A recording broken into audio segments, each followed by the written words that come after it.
go from wherever, but I mean, are you about ready, you think? Yeah, I think so. I mean, everything terrifies me when I haven't done it before. So This shouldn't be that terrifying.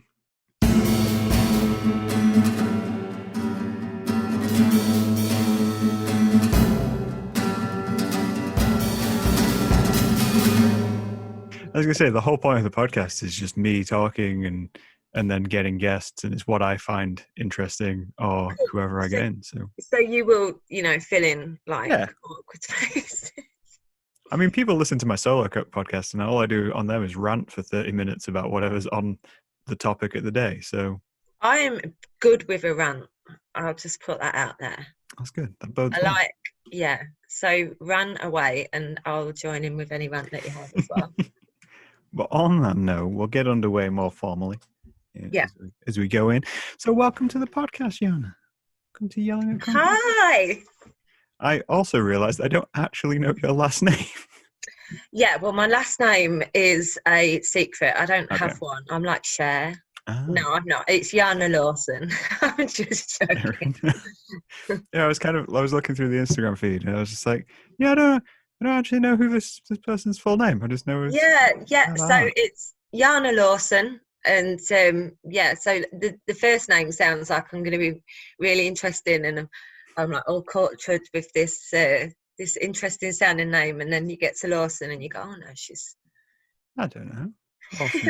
It's quite a Diana's quite like an Eastern European name. Like, yeah, exactly, and a lot of people have said that, but apparently my dad just said there was an it woman in the 50s, like a singer, model, it woman or something like that he liked the name of, and her name is Yana, and he just changed the spelling of it to how he wanted it to suit. That's nice. So usually I think Eastern European names are spelt with a J.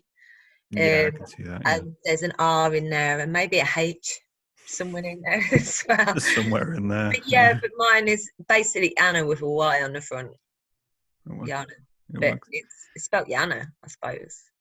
Yeah, I guess you could I mean, my name's terrible for being spelled and misspelled because there's about 4 ways to spell Graham. So Graham. Yeah. And when I meet usually South African people, they can't pronounce my name. How did I say it? Well, they really go hard on the H.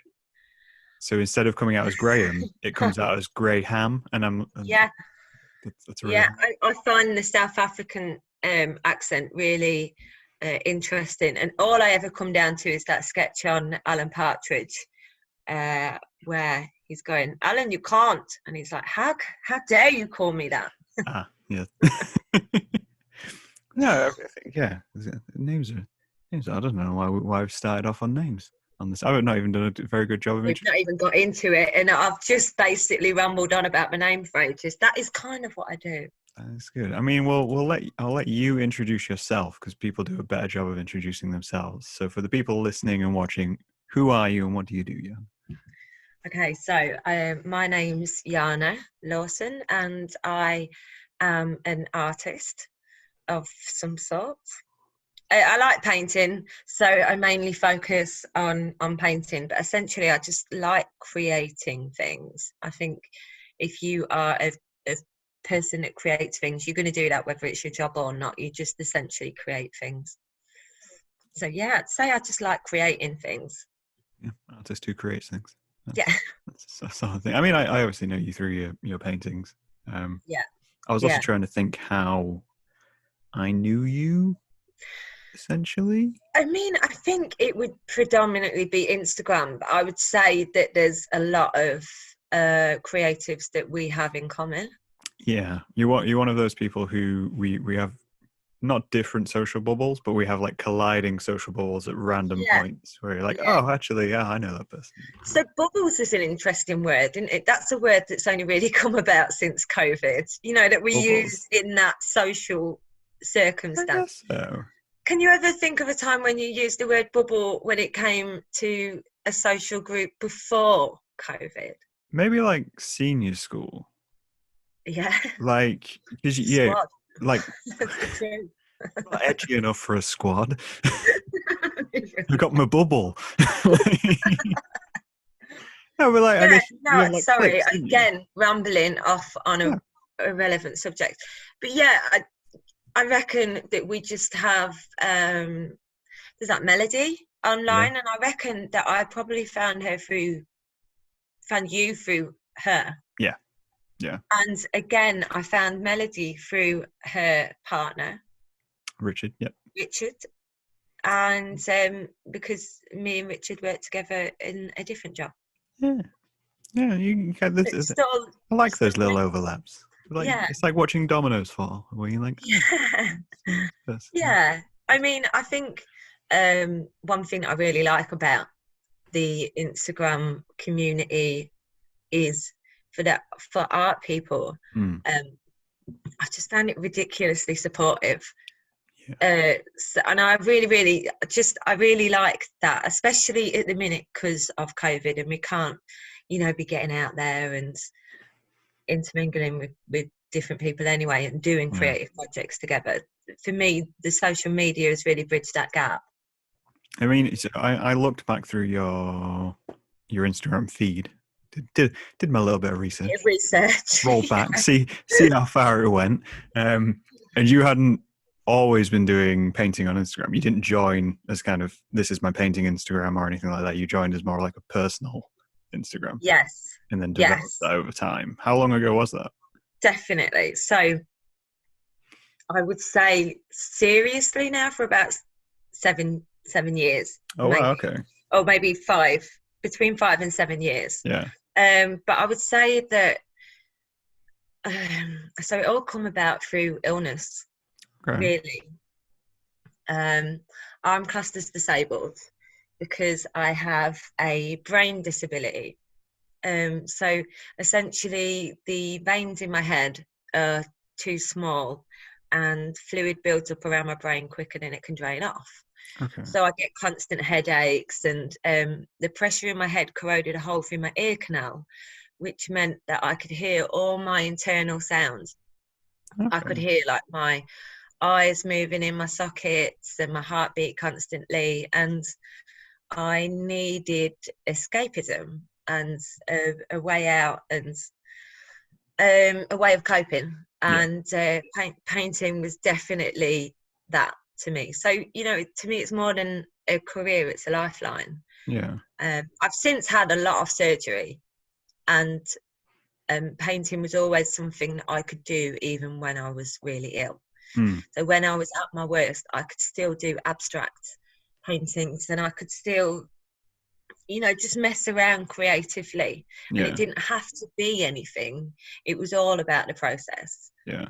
So to me, that is key. It's all about taking something out of the job you're doing that isn't about money, and essentially that's what drives you forward. So when you I mean, obviously when you picked up painting, was this something which you hadn't done for years, or was it just something you just suddenly decided, I'm going to try it and see what happens? So it's always been one of my skill sets. Yeah. Being creative. Without being big-headed, like, I don't know how to say that without like sounding like you're going, oh yeah, no, I've always been good at that. I don't think there's anything wrong with a little bravado. I mean, because I get that. I get when I'm drawing things and people tell me, oh, you're really good at drawing. I'm like, I can't draw. I'm terrible at drawing. I think I love your creative brain. Like, to me, the fact that you know where a line's gonna go a lot of the time before it does it, it's not like you're looking at subject matter.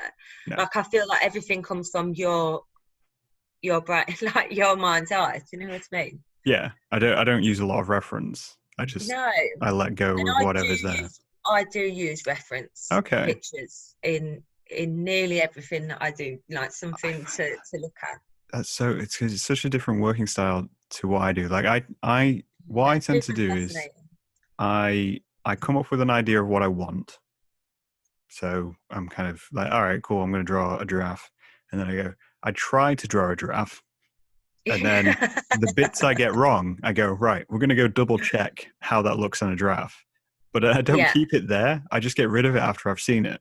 and then I go back and go, okay, this is how it looked, and remake it in my own way, kind of. Yeah, I think I do that when I get to the painting stage. Yeah. You know, so when I'm actually sketching and laying something out before I put the paint down. Yeah. So a lot will change in my artwork when I start laying the paint down.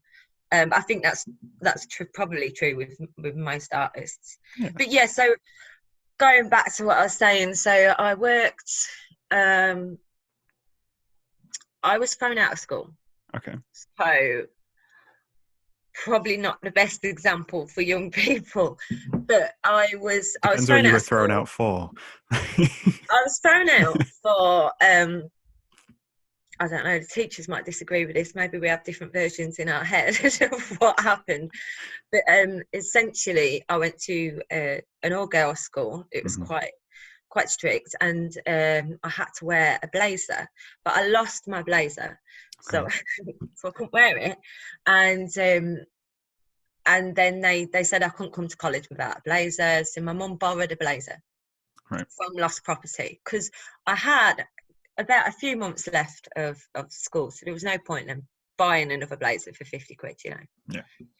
So I borrowed a blazer, I went back into school, and then basically they found the blazer and then decided to have a go at me because I hadn't looked hard enough for the blazer. And I just kind of went, my name is sewed into the back of it. Yeah. If it's been left in a classroom for 3 weeks, why didn't the teacher send it back to me? Or send it to lost property, where I've been going every day looking for it. Yeah. They didn't like me answering back. Of course So not. they started having to go at me more, and then I just kind of went, not even my parents speak to me like that, and then just walked out of school. And then I wasn't allowed to come back in, and I had to be escorted on the premises to do my GCSE exams. Wow. I'm not scary. I'm like 5'2". I'm like tiny. Do you know what I mean? I'm not violent. I feel like that's a bad example. I was just very like matter of fact. It's teenage, right? Yeah. Yeah. Yeah. Just being a bit self-assured and going, oh, I know what I'm thinking, so I'm going to go on. I've always been very vocal, so maybe that's, sometimes it's a good thing and sometimes it's a hindrance. It's needed at times. Yeah, but luckily I still managed to get my GCSEs done. Yeah. And I did get an A star for art. Oh, you achieved what I couldn't. And so I've always had a talent there, but I went on to do music, and I was then in bands for quite a lot of years. I played a gig in front of Enter Shikari. Okay. That's a nice little claim to fame there. Yeah, they're nice lads. Posher than you think. Yeah. Like, yeah. Really, I could really, imagine really that. well spoken. Lovely lads, but probably have no idea or won't remember me. But it was in St Albans, in near London, just outside of London, St Albans. Yeah. So that was interesting. And we did a gig with Herman's Hermits. Hermits, I'm not. Yeah, they sang the song "Something Tells Me I'm Into Something." Oh, really? Yeah. That's so cool. That's such a random one to throw in there. I know. So obviously they're a very old band. Yeah. But they've still got it, Graham. They've still got it. You never lose it once you've got it, do you? Really? Like, if you've written a bang, like an absolute banger like that, you don't lose that. They definitely started it, but they tour Europe a lot and things like that. And they were doing this gig in the UK, and we supported them, which was really interesting. So wait, hang on a minute. You supported Enter Shikari and Herman's Hermits. What music were you playing? When Enter Shikari were in the audience and they watched us. Okay. And Herman's Hermits, we supported them in a what kind of music were you playing then? So we were playing, so I should say the lad that I was gigging with at the time is a lad called James Bastow, and he is in the band Kings and Bears now, and they're a Lincolnshire band, and they're really, really, really good. They do kind of rock music, but there's a lot of reggae influence in there. There's a lot of funk influence in there as well. So really interesting sound to them. But They're doing really well at the minute. A lot of plays on the radio. So up and coming bands. Yeah. Nice. I'm a little bit of jealousy there. Just a little bit. You gotta have a but no, they do amazing. Yeah. And so our band was literally just called Yana and James. James likes to say it was called James and Yana, but it was definitely Yana and James. Yana and James sounds better. I don't know why. Maybe it's because you have to end on the consonant. I'll get him to listen to this and hear that. Yeah, we'll give him a shout out. So we definitely have to agree that Yana and James sound better. Yana and James sounds like it should be like a 70s duo, we like Sonny and Cher. Yeah, we did sort of, I'm not going to lie, we did popular covers because, in all honesty, in pubs and clubs, that's what people want to hear. They want to hear songs that they know that they can sing along to. Mm-hmm. So we did a lot of our own songs as well, but we did a lot of just covers of popular songs, but in a folk style. So it was just acoustic. Nice. Yeah, I like that. Sounds chill. Yeah. But when I got seriously ill, I couldn't do it anymore. Yeah. And it broke my heart. And it was like, all I ever wanted to do. And I had to find a new path. And I did. Thanks to James's partner, who is my best friend.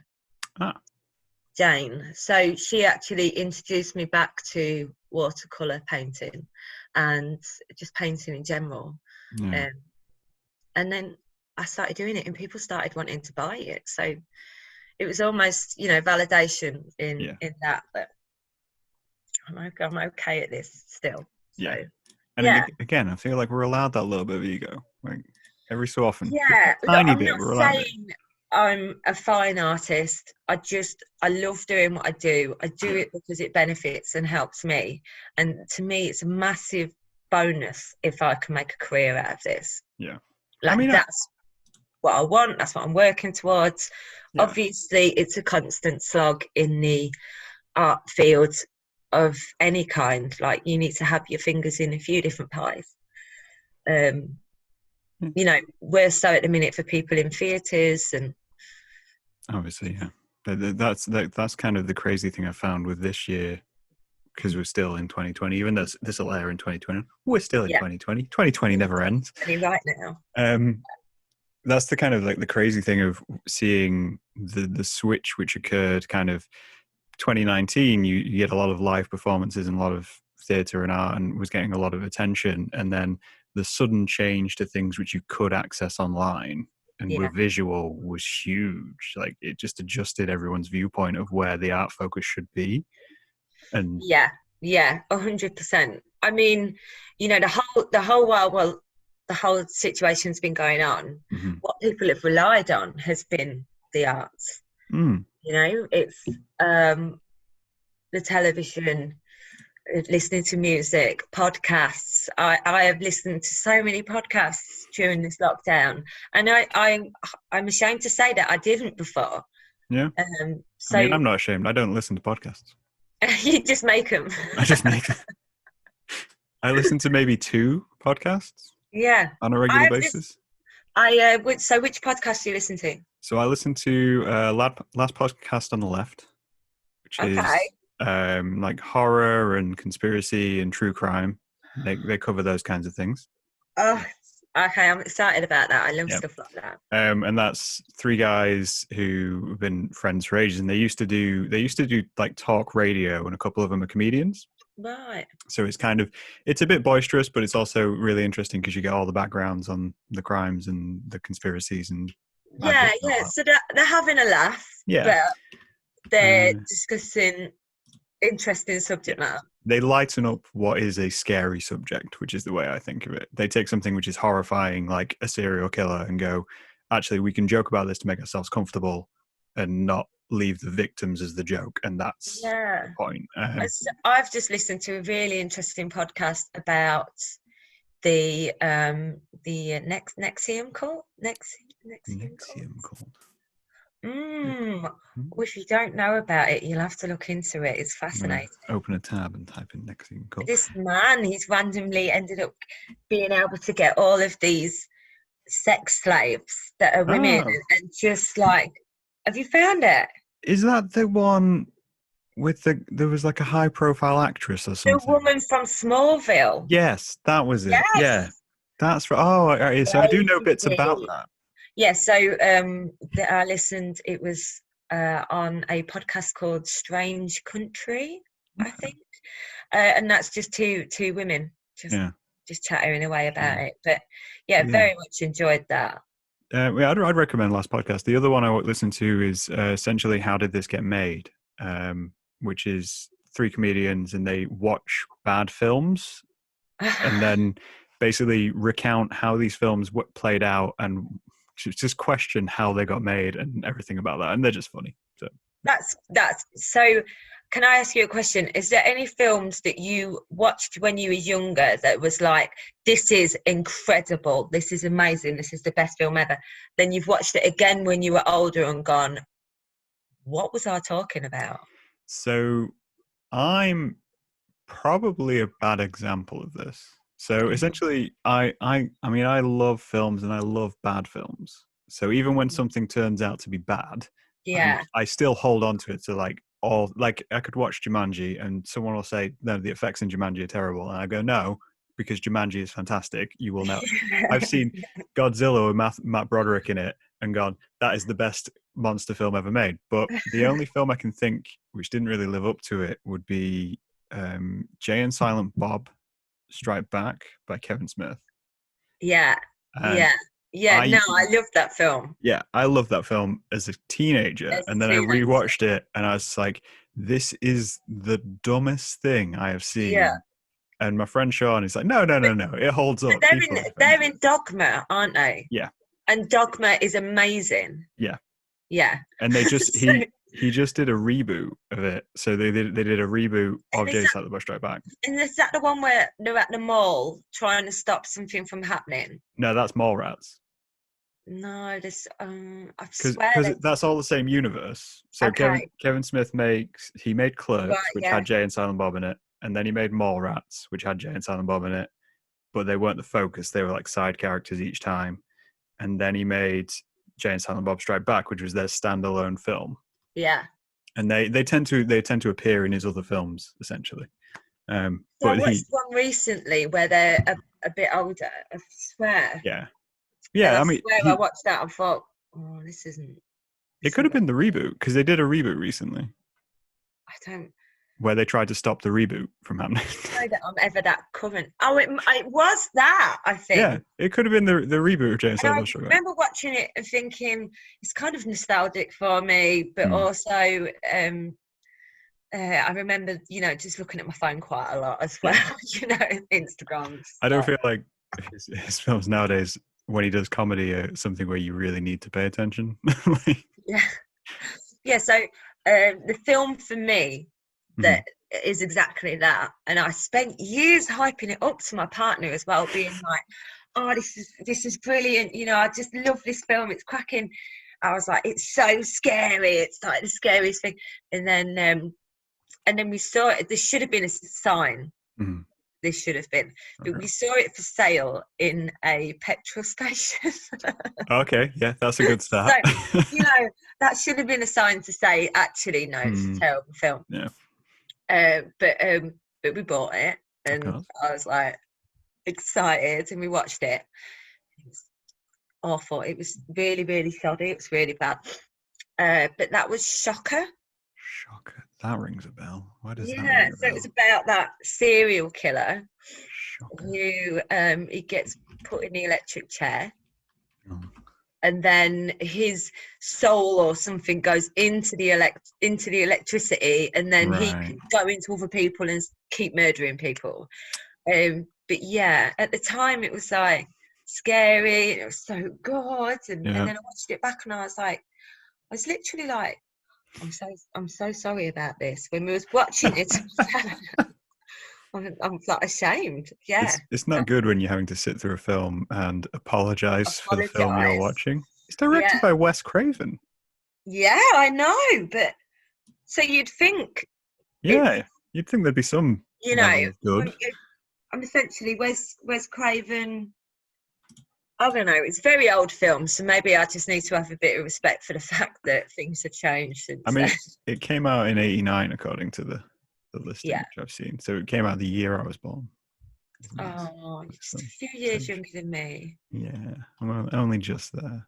But no, I think that finds with a lot of like stuff like that. I was actually discussing with my brother at what will be the start of the year. We did our podcast on nostalgic cartoons and the styles which we saw as kids and why that kind of worked its way into our work as we got older and the stuff which we do and our own appreciation for culture now. So I need to ask, did you ever watch a lot of Woody the Woodpecker?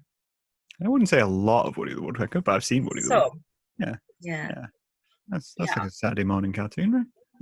Yeah, I could do that. I suppose it might have been a little bit before your time, even like the old style version cartoons. They redo everything, don't they? I don't know that because this is a conversation I've had many a time. So like with the Muppets, I love the Muppets. Fraggle Rock. Yeah, Fraggle Rock as well. Yes. Like all of that, but that was essentially before my time. Yeah. But we watched it because it was what our parents showed us. Yeah. I mean, my mum is very, very, very different, and very similar to me in a lot of ways, but very different. She's in her 70s now, so she is from a lot older generation, and she's quite religious. Is my mum, so so she really likes me watching things like Sound of Music and things that I really wasn't into, but when you're a kid and you have to watch what you being put on a telly a lot of the time. So there was a lot of things that I watched when I was younger, which was like Swiss Family Robinson and and I don't feel like things like that are played that much on television anymore. No, they're not. I mean, the only one which I can think of in that similar vein, which would be something like Chitty Chitty Bang Bang. Oh yeah, I mean, I love that, man. Sound of Music. They get a little bit of play, but like the one which always stuck with me was Seven Brides for Seven Brothers, and my mum used to love that film, but most people don't know of that film anymore. I don't know of it. Yeah, it's a strange film. Yeah, I don't think I know of it. Well, I think it's a strange thing to see kind of like what does and doesn't work into your artwork. Like your artwork, I found as well, from looking at it, is quite broad in terms of the topics you cover. Yeah, I think that's an issue, really. That's an issue. It's a problem. I think in the art world, it's not to me. I get bored. I'm very eclectic. My main focus, I have to say, is animals and women. So interest in your life. Yeah, like my friend jokingly once said to me that she thinks that I mainly paint men as animals, and that's why I paint animals. They're like the representative. That's interesting. But I paint a lot of stuff that relates to the natural world. Yeah. To me, so I very much relate to natural materials, whether they be bones, rocks, like organic figures, woods, yeah, earth, like anything really earthy. And then so I do paint a lot of schools. You do? I've noticed that. For some reason, but I'm also really reflective in the moods that I'm in. And so I can't just say paint. And this is why I'm very bad at doing my commissions and keeping up with my commissions, because I'm not strict on myself, and I'm very much like, I feel this way today and I need to paint it to get it out. And that's not, and it sounds really pretentious, and I don't think I'm a pretentious person, but I think I'm getting more pretentious as I get older. Everyone gets to a point where they're like, you know what? No, I'm just going to sell more and more artwork. I'm getting a bit more pretentious. Bit of a chip on your shoulder. Just, I'll do what I want today. I don't know, but I mean, I have bought. So to talk through it, I've got this painting that I relatively did not so long ago. Yeah. And it's a painting. It's a self-portrait essentially, with a sugar skull painting on my face. Yeah.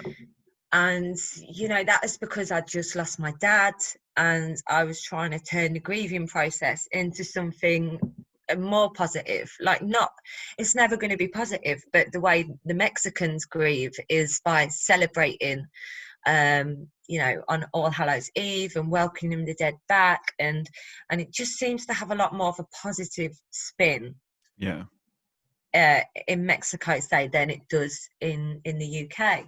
Yeah. And I was trying to turn that feeling of that grief and loss actually into something just a bit more positive, and it does change my feelings inside of it. I don't know if I'm explaining myself very well, because I'm not.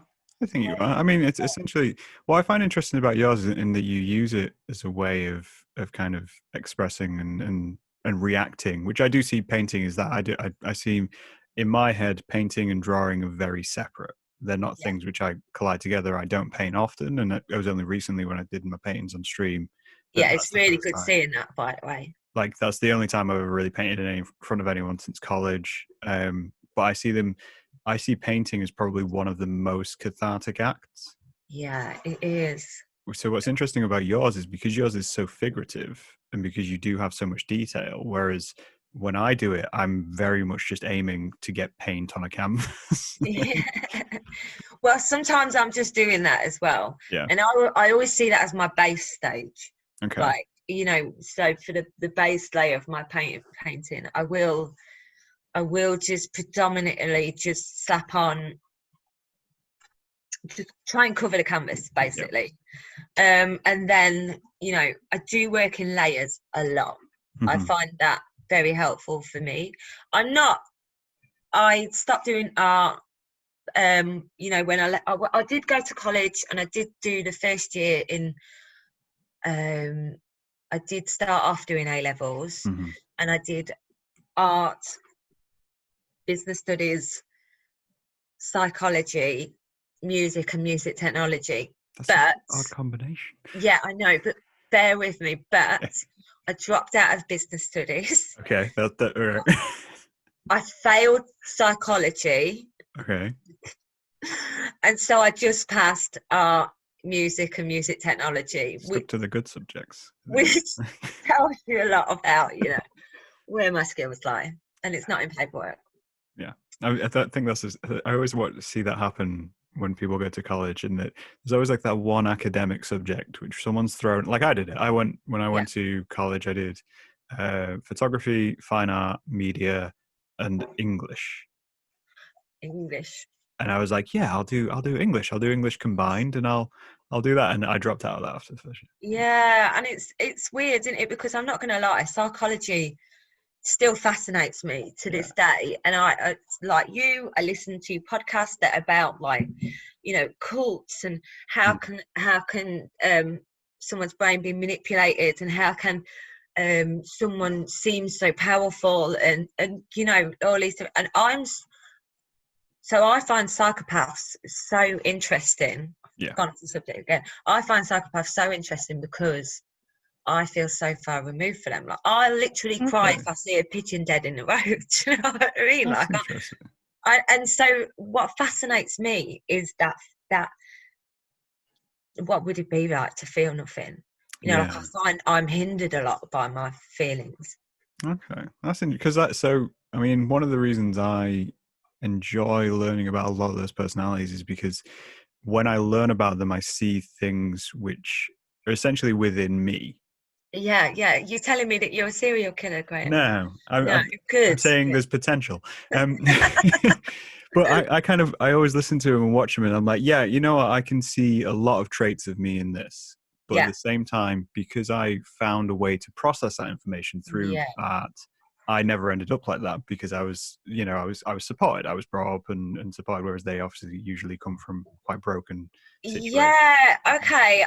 Yeah. Yeah, I 100% understand that side of things. So you know, for me, there was a lot of reasons why I was that loud, vocal, spoke well, you know, loud, gobby girl when I was a teenager. And it's because I'd suffered abuse when I was 14 years old, and then I kind of went off the rails, you know. So, and when I left college, I started working at a school for expelled students, and 9 out of 10 of those students had really strong reasons as to why they were in the places they were in the place of. Then the only reason why I didn't is because I had this ridiculously supportive family and a really strong group of friends that I'm still friends with now. So yeah, that is really, really valid. Yeah, I think that's kind of the thing. That's why I'm so passionate about doing things like the podcast and the little like social projects I do, to give as many people that opportunity. And just you put a lot in throughout the whole lockdown. It's easy though, it's like half-hour a day. Well, I mean, you say that, but it's not. There's a lot of work in the background that people don't realise. No, you're playing it down, but I'll allow you to play it down. It's good. I think if I posted the other day, YouTube sent me a like a notification to say how many hours of content I'd uploaded. Yeah. And I'd seen that, and then someone messaged me and it's like, yeah, and you realize that doesn't include all the live streams you did throughout the year as well. I was like, yeah, but they don't count. They don't really count. They do count. Of course they count. Yeah. But, yeah, no, that's, I mean, was it a lot of hours then? Well, so I mean, we're currently in secondary lockdown series, as I'm calling it. First lockdown I did 121 episodes. So even if you take that as half an hour an episode, that's still 21 episodes. I mean, that's good going, isn't it? And then this time round, I mean, I'm currently at 42. TV series don't last that long. But then, you know, they want an audience, whereas I don't care about an audience. If no one watched, I'd still be there. Yeah, that's like start my painting, essentially. Yeah, and do you not feel like it's therapy in itself, you know, when you're talking through things? I mean, it's just, you know, sometimes speaking things aloud is it's like a journal, isn't it? You're just not writing it down, you speaking it. Well, a vlog, that's what it is. Yeah, I mean, that's essentially all mine is. I'm not a fantastic writer in any way, shape or form. And when I started doing podcasts, I started doing them to work through what I was going through at the time. And it was a space for me to shout into, which was hence the name Yellingatconcrete. You know, I'm yelling at nothing. I'm yelling at something I can't change. So it's just persistently there. And then the same with kind of creating artwork. I think as much as creating a final piece is important, I think the journey you take creating that piece is you working out. It's you working through what you're working through. Yeah, I mean, for me, that's the nail on the head. I mean, you know, it's 100% what my art means to me. It's the process of it. It's the, you know, there's a part of it that I don't like doing. While you're midway through, and I'll start hating the painting that I'm doing, and I feel like that's part of it. I feel like that's part of counselling and self-awareness and what's that? Can I swear on your podcast, Graham? Or not? No. It's good. I've been holding back all the way through. So there's that saying in there. Yeah. There's that saying in there where the truth will set you free, but first it'll piss you off. Yeah. And is it Gloria, someone who said it, or I can't quite remember. Some feminist, or or someone, and then it was used in NERD's song Lemonade as well at the beginning. It's also in a song by Beyond the Horizon as well, I think. Is it? Yeah, because they did a song called Mantra, which is all about forming a cult. Hang on a minute. That's going to fascinate me straight away. I've got to listen to that song. So yeah, it's and I believe that, and I think there's an aspect of that to painting. Yeah. It was midway through the journey of it. Yeah. I don't like what it's telling me, or I don't like how I've laid the paint down, and then it's about me manipulating the ending. Yeah. So each painting is like a mini story in itself, you know. Yeah. Do you find? I mean, God, I sound pretentious. no, that's important though. I think this is the thing which I think it gets ignored a lot when you see visual stuff. Like it's that important thing. If this is the stuff you can't know, but the stuff as artists you do know, you kind of look at stuff and you go, yeah, that's been through a lot. You know, I recognize the artist, and that's why we value modern art even alongside kind of more fine art stuff, is because we look at it and we go, actually, that cube on a table probably took that person 9 months to think about putting that cube on the table, even though, you know, it's high level pretension. But I think recognizing that and going, okay, you know, the general public aren't always going to know that. So that's why I like a lot of figurative stuff and a lot of stuff which is easier to connect to, because the public can connect to that. And that's why I make the work I make, is I try to bend that. It's difficult, isn't it? Because I feel like I went through a whole process in my art journey that was, what do people want to see me doing? What is it that people want from me? And that is not the way to go about it. I don't feel, because that's not, you're never going to do a good job then, you know. I mean, I find it interesting. You use social media to get feedback on work mid-process. I do, yeah, I do. And I find that fascinating, because I'd never do that. So part of me is quite needy. Okay. And it's okay, I've been through a whole journey with self-awareness. Yeah, that's fair. Yeah. So part of me is quite needy, baby of 6 children. That's a big family. It's a big family, and I was always kind of mollycoddled, and then also because of my illnesses, and you know, like I've always I had CBD therapy. No, CBT. Sorry, not CBD. CBD therapy. That's cannabis. I mean, that'd be some good therapy, but God, there must be, in a few years' time there will be that therapy, won't there? But hopefully. I had CBT therapy a few years back, and that was when I was having some really serious surgery. It was when I could still hear my internal sounds. So, you know, I needed a lot of different coping mechanisms for that. And I went to the therapy, and he quite quickly established that I need reassurance a lot. Right. So, and I always remember when I was leaving the session, and I'd been crying, and I said to him, "Oh, do I look okay?" Right, before I went out of the room, and he was like, "I'm not going to tell you." I was like, but it was perfect. It was a perfect response from a therapist to make, because that's the whole point, in it, you know. So I think there's an element of that which, you know, I'm not proud of, but also I do like involving people in the work. And sometimes I can have looked at some things for so long that I need that outside perspective of like, do you think this or that, you know? And so and I do like I like, when it comes to subject matter, deciding what I want to do, that's why I'm not that great at doing commissions and things like that, because it's literally just painting what someone else wants me to paint in the way they want you to paint it.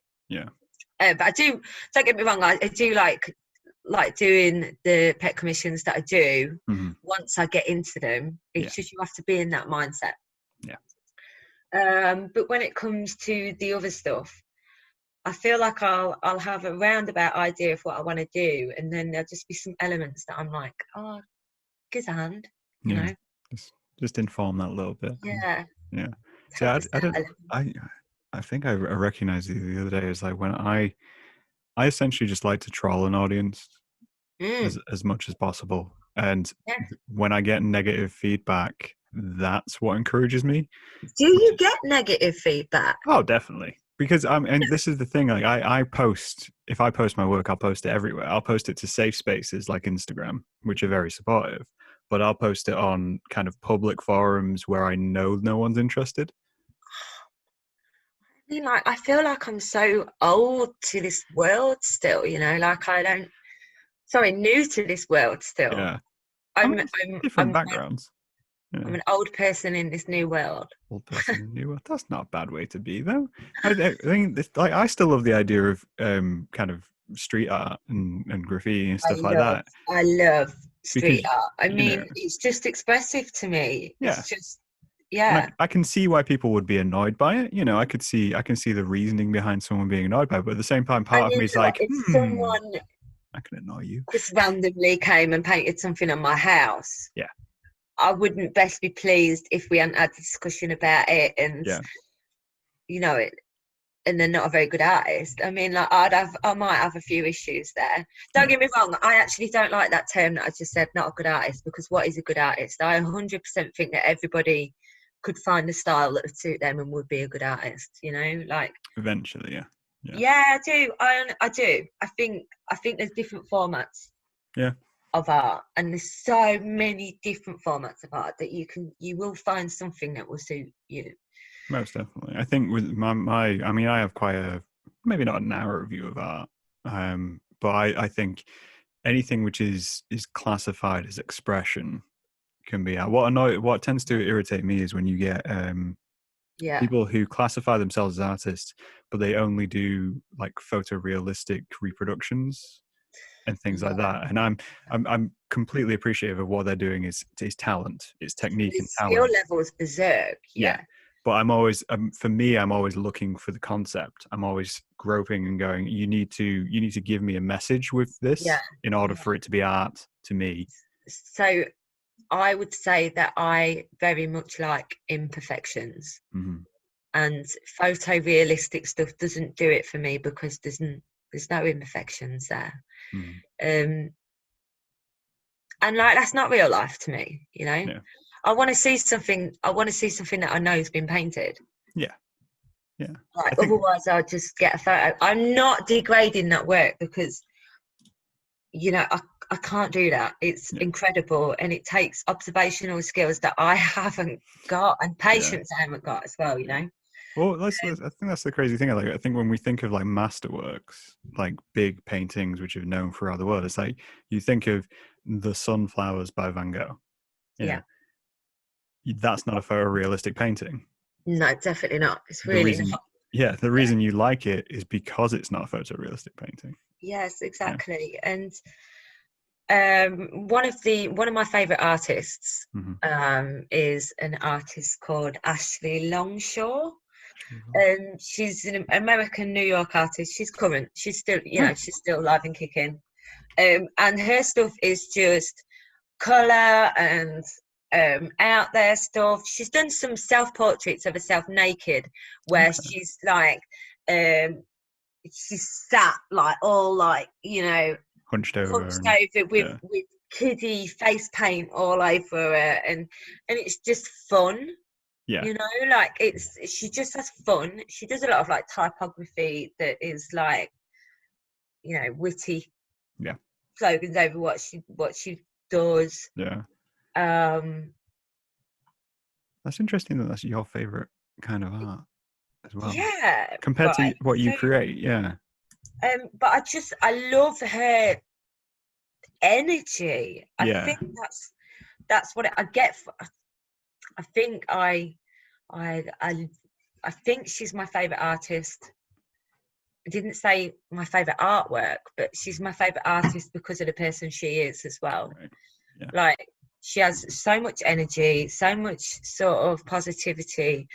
But with humour, you know, like, she's not one of them positive people that's going, okay, everybody, let's all just take a moment to appreciate the finer things. She's not like, she's like that. She's like, fuck this. This is fucking the fucking tits. You know, she's just.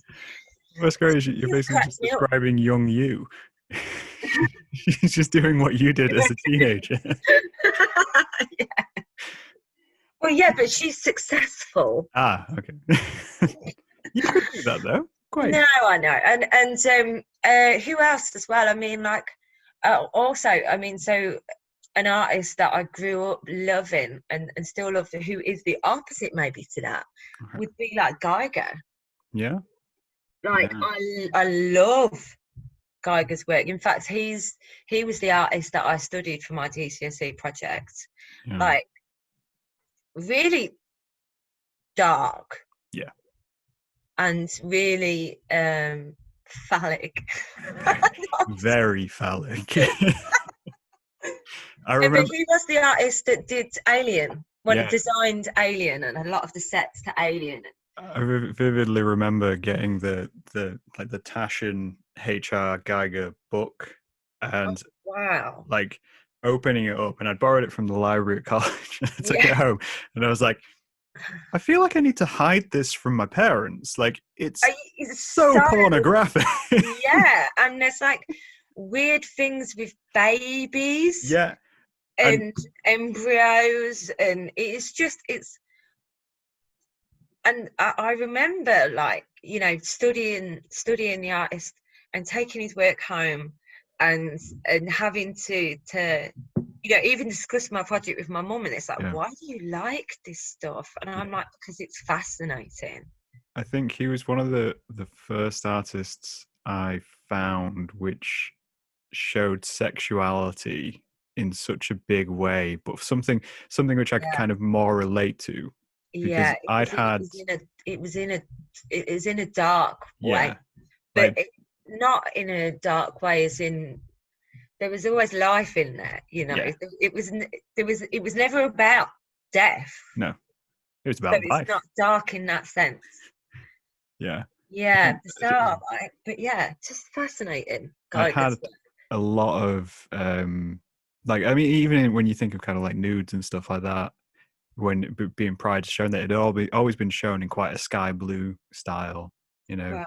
it'd be very realistic, artistic nudes, romantic nudes, and then to have some artists come along and actually go, actually no, here's a visceral edge to every nude ever. I'm like, oh, Yeah, yeah. Like, okay. here's a woman with tubes coming out of her nipples Yeah, going into an embryo which is in her stomach still. yeah, You know, and then beneath her is a phallic penis growing out of a machine on the ground. It was like, yeah, what the hell is this? But you'd look at it for hours, wouldn't you? yeah. All the different pictures and stuff. He also did, you know, being very into music Mm. when I was growing up and stuff as well. He also did Debbie Harry's album cover. Yeah, yeah, yeah. So what I did was I did self-portrait in Geiger's style Mm-hmm. as me as Debbie Harry, Okay. with the pins going through my neck, but also going all the way up through my head as well. Yeah, And then I was like kind of looking up, so the camera angle that I took was from, like, you know, down here, so it was like yeah. a bit grim looking, yeah. And then yeah, use that as my GCSE project. So Sounds like a good GCSE project. Yeah. yeah, yeah, I was a bit Mhm. macabre. I I did mean, it. I also did like a little Buddha that okay. I'd massive cardboard cutout of a Buddha, but you could open his robe up, and inside you could see all his organs and things like that. And then it would newspaper cutouts was wrote on the inside. It's what's on the inside that counts. Oh, Right. that's so cute. I love that. That's Well, great. it's meant to be a bit grim as well, though. Like Yeah, saying, you know, a little bit there's of a few edge. messages like we're all Yeah, the same on the inside, essentially yeah, poking fun at the saying that people say as well. yeah. You know, just Yes. I mean, you said that was a little macabre. I think your work now still has the edge of macabre. I want it. I So what fascinates me is differences. So Yeah. I like the hard with the soft. Mm-hmm. I like masculine with feminine. I like I like mixing things, you know. Yeah. I think. So I'll do a skull, Mm-hmm. but then I'll do the skull with a delicate um china plate design Yeah. on it, you know. So Yeah. there's that. I think skulls are quite known for being quite a hard symbol, and then, you know, I do other ones with flowers and things like that on them as well. So yeah, I think that's something that I'd like to be known for. If I paint a beautiful woman, I will paint her with a lot of attitude. Yeah. That has to be has to be key, I think. Yeah. So if I was to paint a male, which Mm-hmm. I really don't do, I think I find them harder because you can't put makeup on the eyes, so the features are less pronounced. Maybe. Does that I make don't. sense? It makes sense. I mean, that's kind of, it's interesting that you think of it in terms of those, like what you'd be able to achieve technically with Mm, it, kind of thing. Like I don't tend to draw a lot of portraits in any way, shape, or form. yeah. Um, and it's something which I tend to avoid really. So, but at the same time, like I when I think of ones which I have drawn, I don't tend to draw women. Yeah, yeah, that's interesting. I mean, obviously, like there's an element of painting what we identify with as Yeah, well. yeah, Um, and I think so. A lot of the women that I paint has me in them, in a sense. yeah, Um, but yeah, I do. I think sometimes though, I think if I was to paint a man, I would quite like to paint more of an effeminate man, an yeah. androgynous man. I think that would be my probably direction. I don't know. I don't know. Maybe I that's a really challenge for like. yourself. Yeah, I think it is. 2021. Yana Yeah. starts painting guys. Yeah. Oh, oh, I don't. I think I struggle. Yeah, I I think that's the kind of thing. Like when so I'm looking at the rest of the year, thinking, what can I do? You ain't got What long left, you know. it's December. I always take December to do whatever I want to do. And one of the That's things good. I'm kind of looking at is doing more sculpture stuff Yeah. because Excellent. I love the idea of doing mixed media sculpture. I always have done little bits of it in college and thinking, okay, I need to challenge myself at some point and go out and do that. So I think that's Yeah. with a view to the rest of 2021. I'm like, okay, I want to see people change their style. I want to see people mix up and go, let's do something, even if it's just once, just like, Yes. So I mean, I do. I'm not educated in the sense of I haven't been to university. I mm-hmm, haven't, I dropped out of A levels after that first year, and I then moved to do music full time. mm, So I'm not educated when it comes to art or business or the world when it comes to that sort of thing. And when I've watched a lot of, because I do watch a lot of YouTube self-help videos and how other people have propelled their careers and yeah, things like that. I think YouTube is amazing for yeah, just searching how to do anything really. So I've watched quite a lot of videos where people have said identify a style and stick with that. okay, And I I can't seem to be able to do that. yeah, I've So never been able to do I that. like I like mixing things up and I think I think a lot of the time people are either portrait artists or they're wildlife artists. Yeah, And I can't be one or the other. yeah, I like sometimes doing paintings where there's animals and someone in there as well. yeah. So You got to. yeah, I think you have to. It kind of, yeah, it kind of annoys me as a concept of find what you're good at and stick with it. To yeah, me, if I was good at one thing and I became known good for that one thing, I'd instantly want to change whatever I was doing. yeah, because then it becomes constrictive, Yeah, right? yeah. It's like, oh, you know me for painting, roses. Okay, cool. I'm never going to paint a rose ever again. Yeah, yeah, yeah. You just like working against the grain, don't Yeah, you? I'm gonna paint turnips from now on. Why? Just because I can. Oh, don't. I had a long-standing joke with my best mate. Every time she'd lose inspiration and ask me what to paint or what she should do, every time I'd say a cabbage. For some reason, I'd always say cabbage. Do a cabbage. Do a cabbage, and she'd be like, "Will you stop telling me to paint cabbages?" I mean, I draw potatoes, so I can't really talk. I do love the Spud man. Yeah, I do he's a good character. Yeah, all the potatoes. yeah. So, like for me personally, art has been my therapy. Mm, It has been the way that I process. It has been the way that I do mindfulness a lot of the time. I think there's an element. I know sometimes you have to concentrate a bit more on some paintings than others, but I find so hang on a second. So this is the I'm showing the China plate. Yeah, China plate skull. Low design skull. Yeah. Yeah.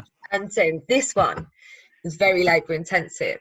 Yeah. But a lot of the details are quite repetitive.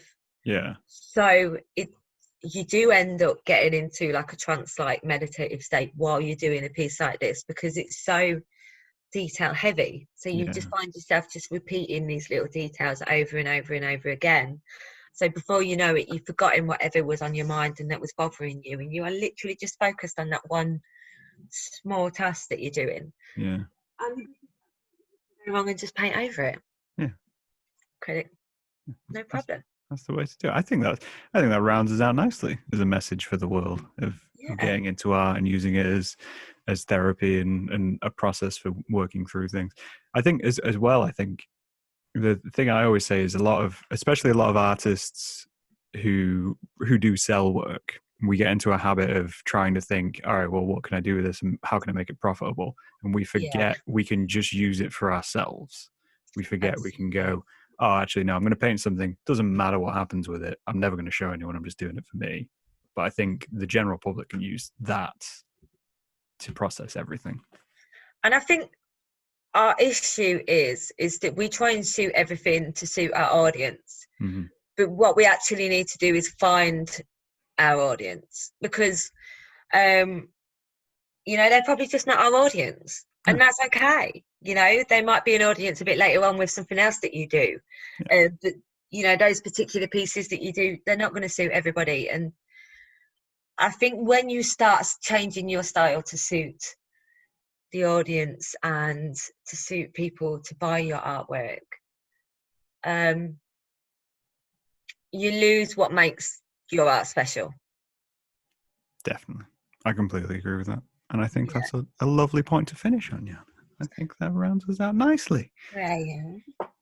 Well, I've got to say, I've had a lovely chat with you. Good. And hopefully it wasn't as terrifying as you may have thought it was going to be in the beginning. No, it's like I said, anything new is just berserk to me. I just need like a few hours of like psyching myself up to something. But yeah, I'm just a person who has a lot of energy, so I'm down anxiety sometimes. That's fair. But thank you for coming along, even though we had to do it remotely, even though we planned doing it in person, but we had to. I know. We'll do it again in person another day. Yeah, we're back when I'm painting turnips and you're painting men. Yeah, who knows? Maybe I'll paint you, Graham. Oh, don't do that. You struggle to paint me. I struggle to paint beard. I'll struggle to paint a beard. Yeah, that'll take some time. Thank you for joining me. Well, thanks ever so much for having me. And I'll leave links in my description and stuff for you to check out Yanna. But we will talk to these guys later.